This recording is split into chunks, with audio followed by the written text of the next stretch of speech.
And that has favored the Russian position for quite some time, long before Trump came into office, as a matter of fact. I don't know where the pivotal change took place, but I think, like, for my estimation, what I saw as like, this is over, my like, this is over moment was probably the failed counteroffensive. Let's continue with Zoran Kwame Mamdani on CNN's Newsnight with Abby Phillip. Is staying in the race. He announced that he is not going to take some other position he was reportedly being offered by Trump. Why do you think he's staying? I cannot speak to Eric Adams' motivations or his interests. I can just tell you that it's been a lot of noise these last few weeks. And we've seen that this is the specialty of Donald Trump and his puppets. A lot of noise, few results. And all of it distracts from the fact that 1 in 4 New Yorkers are living in poverty in this city. And so often their concerns, their welfare has been secondary to the interests of these so-called leaders in trying to figure out their own futures. Do you think Trump's involvement in this race at this point is helping you? I think it's showcasing what's at stake, which is the fact that we have a vision to actually help New Yorkers afford their city. And Donald Trump has a vision to try and rip apart the very fabric of this city. He has passed legislation that will throw millions of New Yorkers off of their health care. Good messaging. Rip apart the fabric that binds us, the social fabric. Good messaging. Ran a campaign on cheaper groceries and is now cutting SNAP for hungry New Yorkers across the 5 boroughs.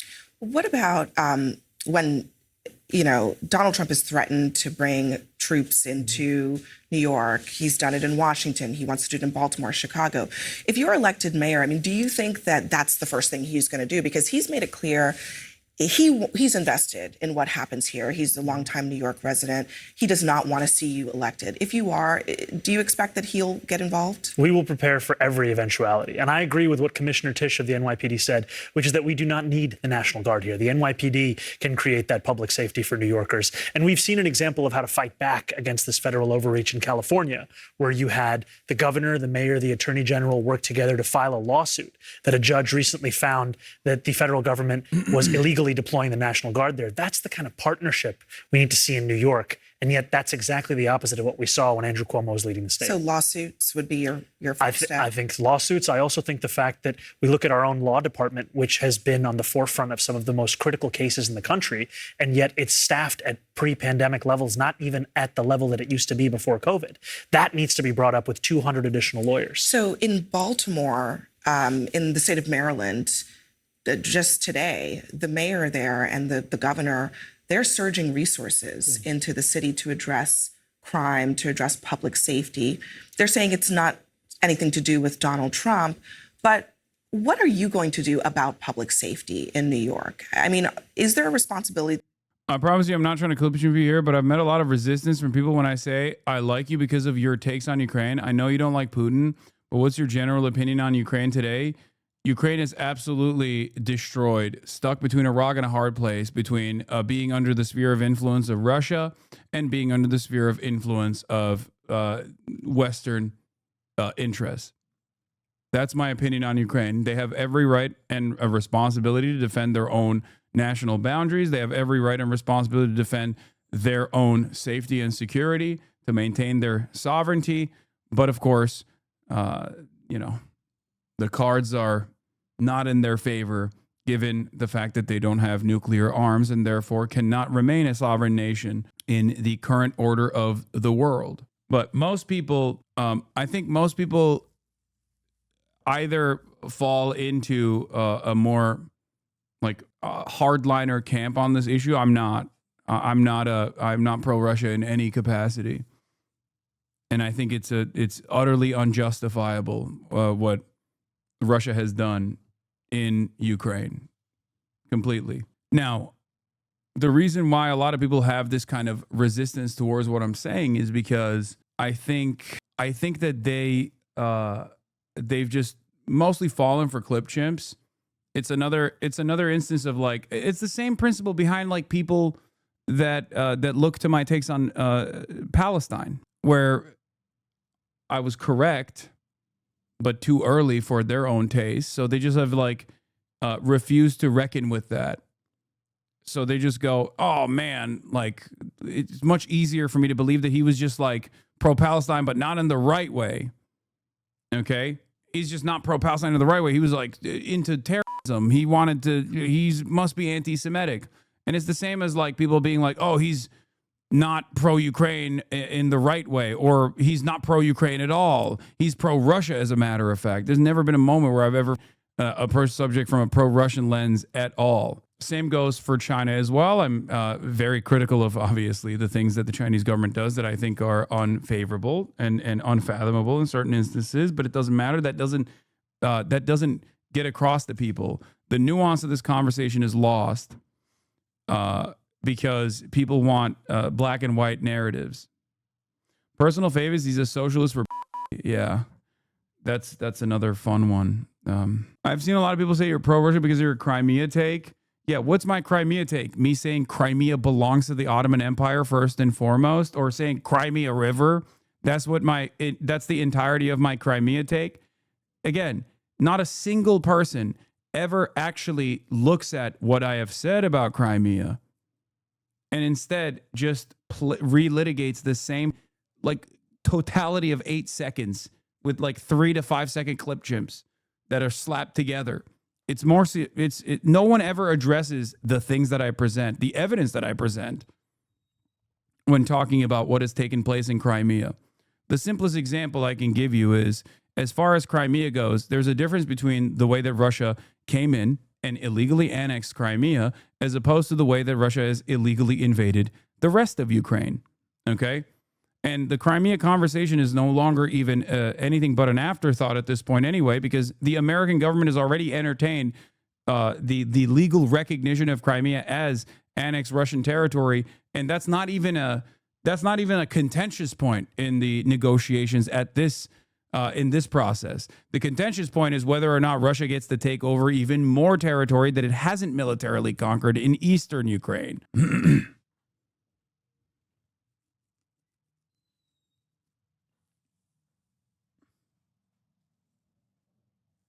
They can't never elaborate. They just say your anti-Semitic takes or your terrorist takes, but they can't never quote what exactly you've done or the context of the situation. Of course. You seem to downplay how much Ukraine's failure is a result of the Trump admin coming in and fucking their support. No, it's not a downplaying.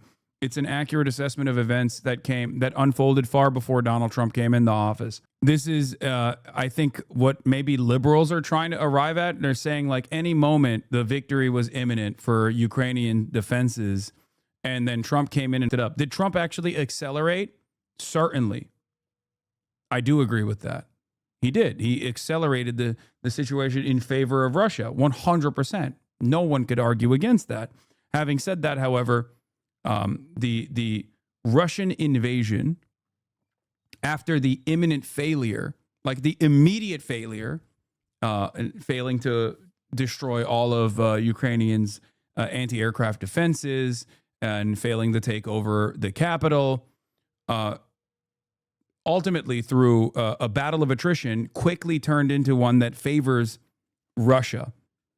And in the process, a lot of people died, and Russia simply had more manpower that they could throw at the problem than Ukraine could. So the overall gap that Ukraine had with respect to like weapons, for example, or tech, or the limitations that Western powers actually put on Ukrainians and how they could use the tech that was given to them, I'm not so certain that would have made up for Russia just simply throwing as many humans into the battle lines and forcibly, through incredibly violent initiatives, push the battle lines directly into eastern Ukraine, and then hardening their position every step of the way. Ultimately, the battle lines here are determined, or ultimately what will happen next in Ukraine will be determined by what happens on the field of battle. And that has favored the Russian position for quite some time, long before Trump came into office, as a matter of fact. I don't know where the pivotal change took place, but I think, like, for my estimation, what I saw as like, this is over, my like, this is over moment was probably the failed counteroffensive. That was, and then what it was October 7, where America had to, give its most valuable ally all of the weapons and all of the attention and all of the intelligence. So it's not a matter of, it's not even a matter of Trump coming in and just up the bag for Ukraine or whatever. It's just like, it's not necessarily that, like, it's not even entirely Trump's fault, which is crazy for me to say because, I'm obviously a very loud and outspoken critic of Donald Trump. But I think this is, I guess I see it as a failure of U.S. foreign policy broadly, which is oftentimes uniparty anyway, at least on the broader strokes of it all. Owns a house fake socialist, feels more like Russia is just doing what it wants in spite of Trump instead of it being Trump's failure. Oh yeah, no, that is what it is, for sure.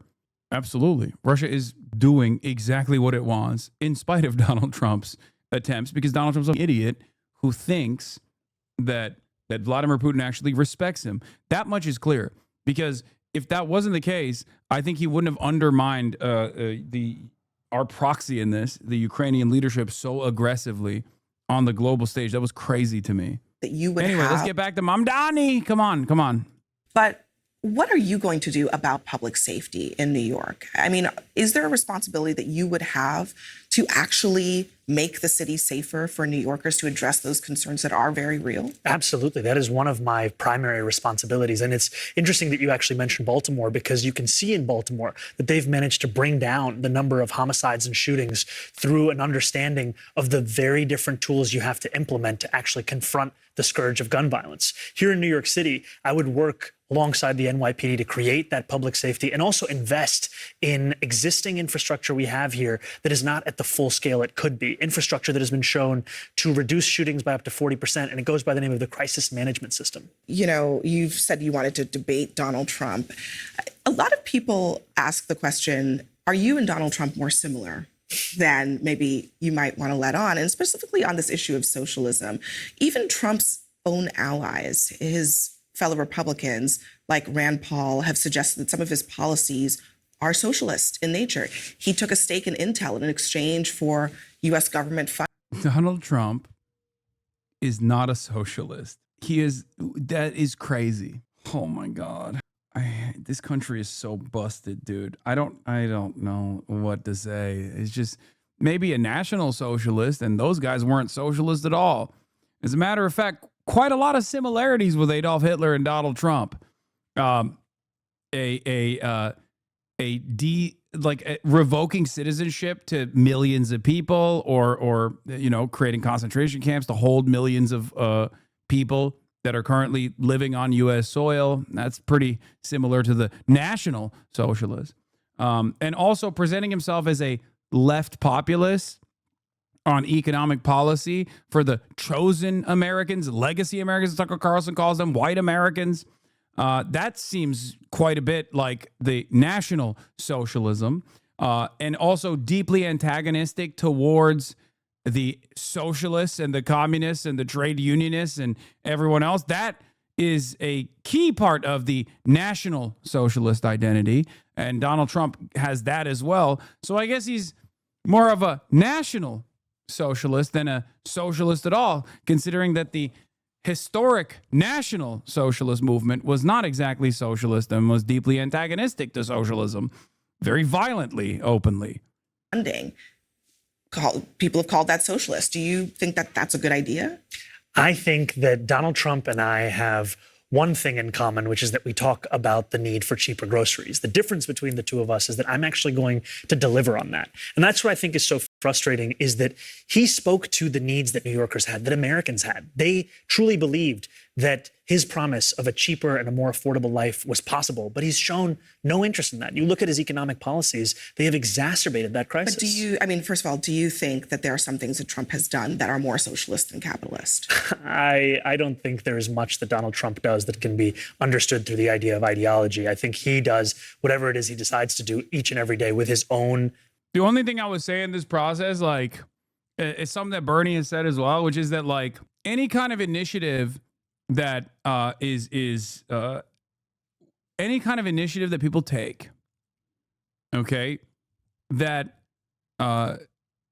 potentially harms the profit margins, that works to give a better upper hand to the working class, can be seen as not socialist, but a degree of socialization or anti-capitalist in general. Having said that, it's all a matter of what Trump does with the 10% that he purchases from Intel for the government. That's what matters here. And there is no indication that he will actually do anything. There's no indication that he's actually going to do anything that's pro-labor in this regard. Just as Bernie Sanders said, demanding a stake in Intel for all of the unlimited grants and the unlimited money that the government is offering Intel is perfectly understandable. But it's what you do with that stake that matters. Just like with tariffs. As socialists and as anti-capitalists, we are not against the concept of trade protectionism. We understand the complex global web of production that has been designed. Having said that, however, it is important to make sure that domestic manufacturing does not suffer in the process.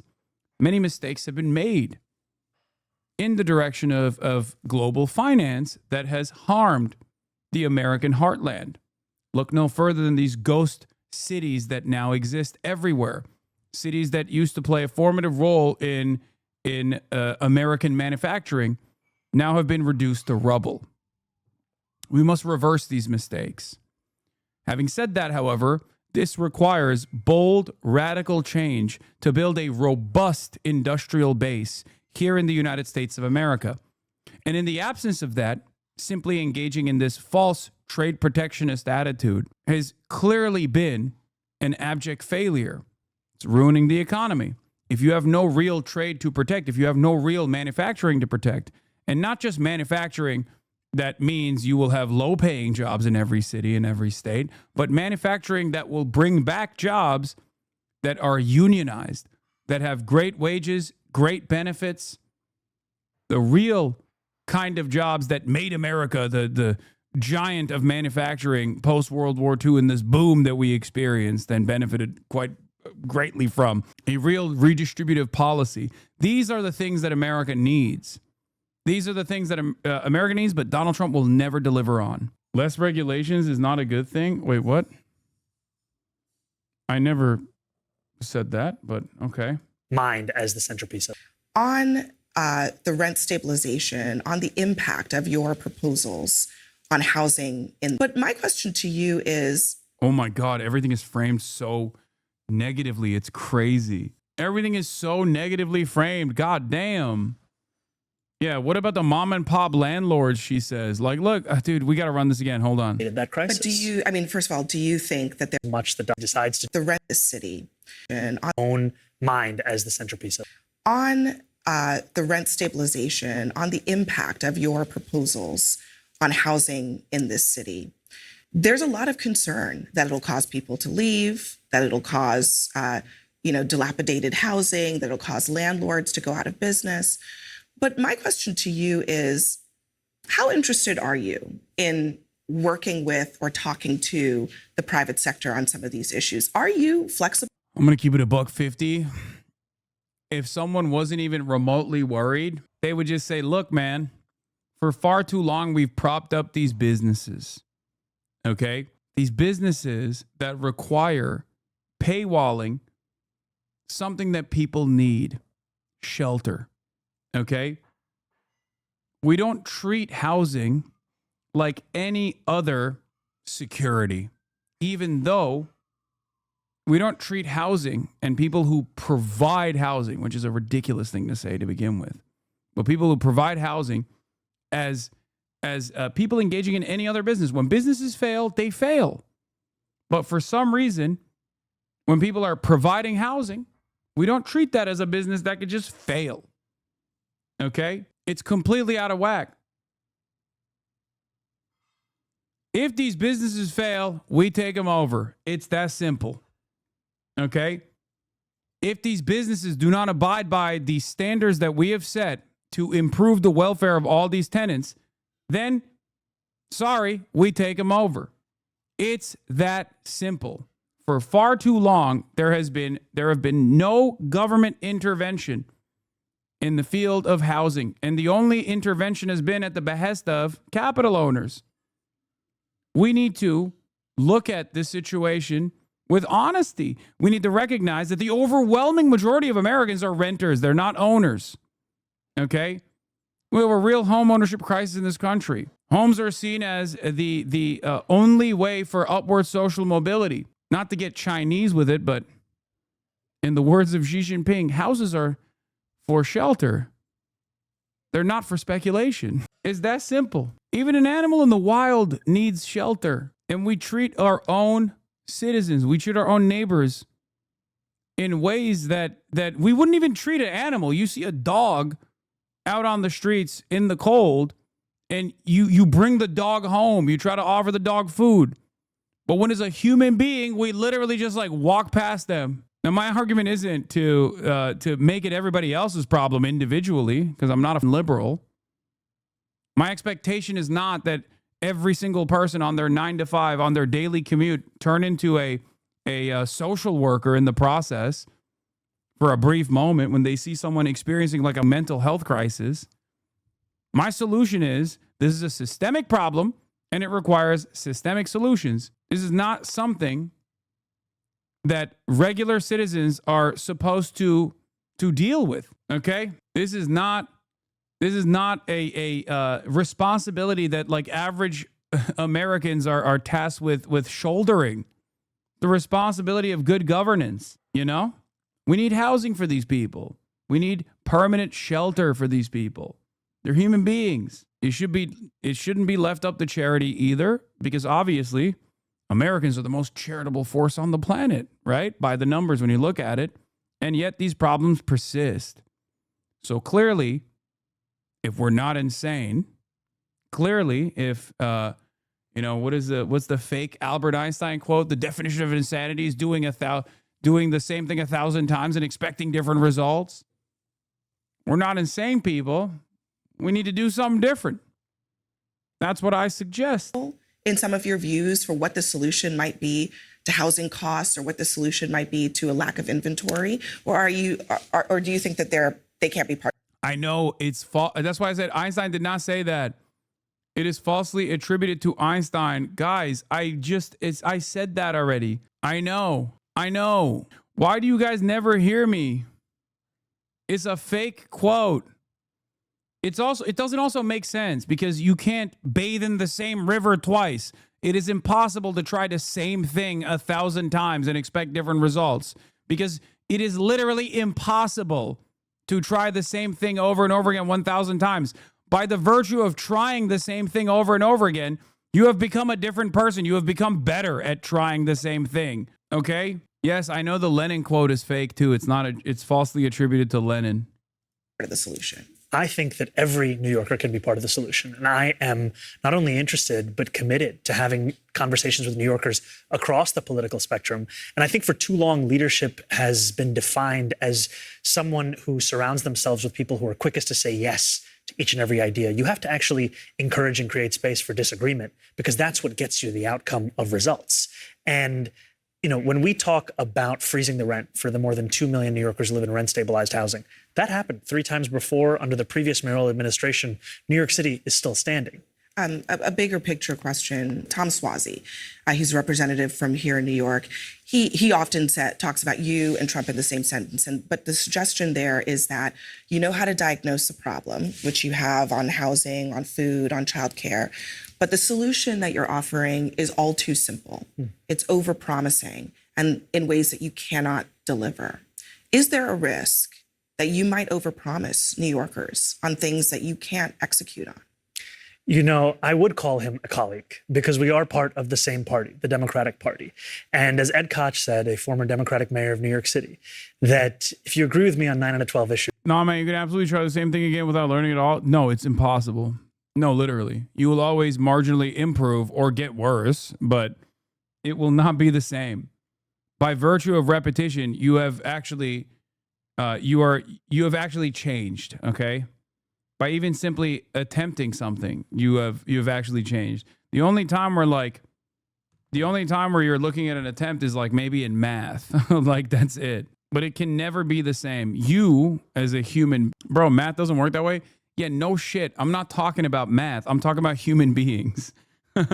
Like, what do you mean? Here, I'll give you a great example that only community members here will understand. Gooning. You goon 10 times and you goon the exact same way, or you think you're gooning the exact same way, you're going to get better at gooning. You goon 1,000 times, you're going to get incredible at gooning, okay? That's it. If you're jorking your peanuts 1,000 times, by the 1,001st attempt, you've gotten 1,000 times better.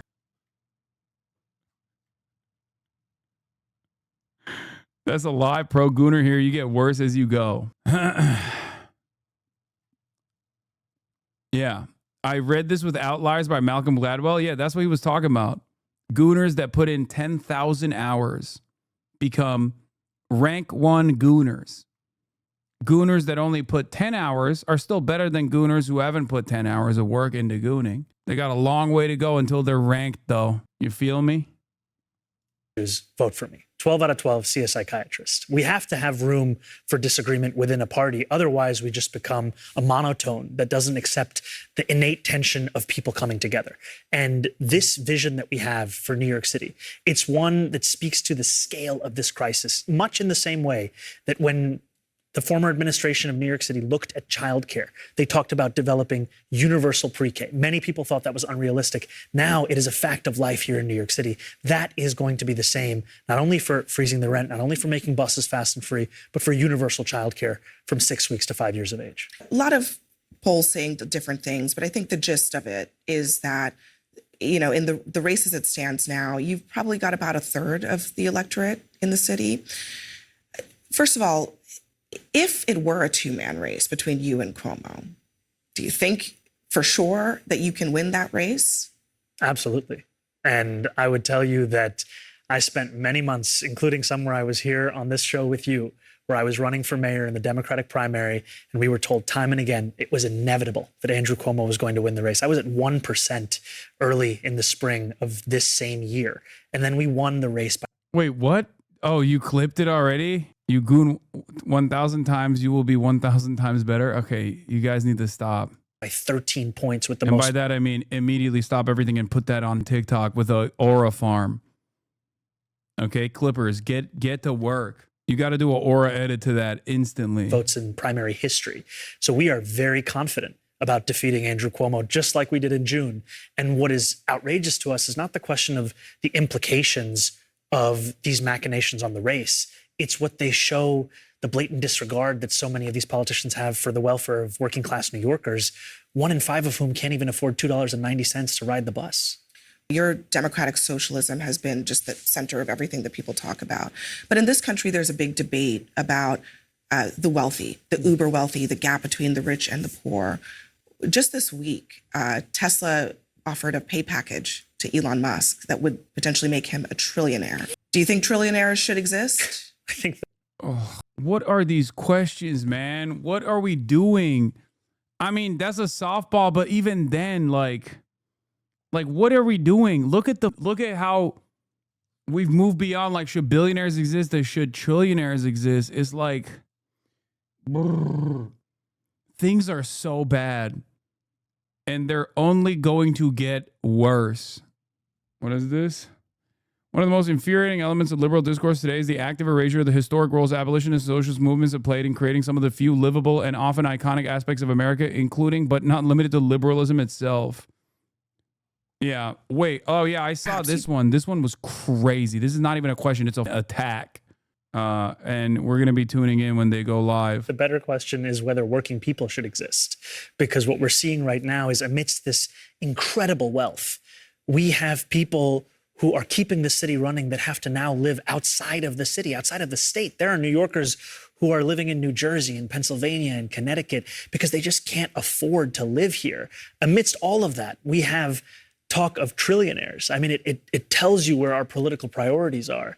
And that's what is so frustrating, is that when we talk about the cuts to SNAP benefits here in New York City, the throwing of millions off of their health insurance, it's not just a incident that has taken place in Washington, D.C. It is a function of the largest wealth transfer we've ever seen in our history of our country's politics. Yeah, I mean, I definitely take the point that this inequality. With all due respect to Hasan, but fuck Bernie, chatters, I can't begin to explain to you this fundamental role that Bernie is playing here. Zoran is not making Bernie look good. Bernie is helping Zoran. Bernie is platforming Zoran. Zoran is not platforming Bernie. Please stop. From your perspective, it might come across as like a person that you really like, a person that you have. Hasan equals champagne Zio-shill. I love that you did the racist double S and then still turned around and said I'm a Zio-shill. Bernie beat the shit out of me last weekend. Okay, if you're getting beat up by an 854-year-old man, then, you know, you're not going to make it. Come on, man. Come on now. Why are people against Bernie now? What did I miss? Oh, I mean, people are oppositional to Bernie for his firm commitment to liberal Zionism. He's like, a lot of people who thought in the past that Bernie Sanders was like actually presenting a radical change in the way that Americans view Israel were doing so because, you know, he was actually an anti-Zionist. And they're realizing that this old man is not an anti-Zionist, but simply a liberal Zionist. And that that was the extent, like the length that he was going to go to was like what he was presenting in 2016. And of course, the attitude has shifted quite dramatically. And therefore, people have moved past Bernie Sanders' position, understandably, because it is the correct position to arrive at. Like, I'm one of these people, right? I'm an anti-Zionist. I've been an anti-Zionist. And much like many other anti-Zionists, all the way from Linda Sarsour to Ilhan Omar and Rashida Tlaib, we all were welcoming Bernie Sanders, opening up the conversation as a prominent Jewish figure, a beloved Jewish politician in this country, being one of the leading voices on recalculating America's relationship with Israel. Okay? This is the truth, by the way. A lot of people who weren't paying attention to this shit before October 7 are making it seem as though that was not the case. And a lot of people, I think, who were pro-Bernie before October 7 have felt a sense of shame for a lot of anti-Zionists who were pro-Bernie before October 7 have felt a sense of shame because of the way Bernie Sanders has refused to say the truth about what's going on in Israel, like Israel doing it, for example. And I think that is the reason why you see people, that's the reason why you see people take this stance. And by the way, this is